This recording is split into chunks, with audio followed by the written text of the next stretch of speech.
EU leaders have announced a roadmap to restore the border-free Schengen zone by the end of the year.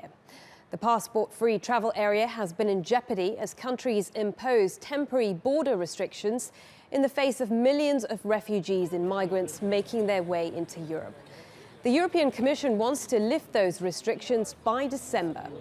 Well, on Friday morning, Denmark extended its controls on its border with Germany for a further month. Well, it's estimated that more than 17,000 refugees arrived in Europe every week. There are 26 countries in the Schengen zone. Some of the zone's biggest economies, including Germany, Austria, France, Sweden, Denmark and Norway, have all introduced some form of border control. Simon McGregor-Wood has the latest from London.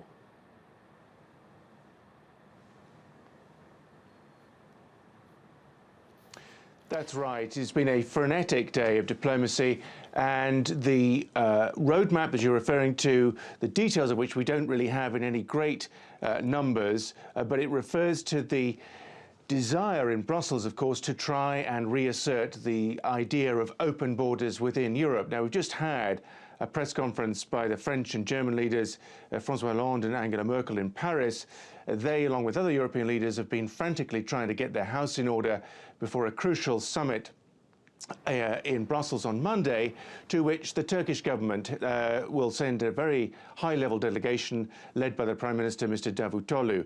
And it is clear that while at the same time as they are focusing on reassessing the whole Schengen process and the free movement of people, a key priority will be strengthening Europe's external borders. In the press conference, that was a phrase that both leaders alluded to on several occasions. And to do that effectively, of course, they need greater cooperation with Turkey, hence the importance of that summit in Brussels on Monday.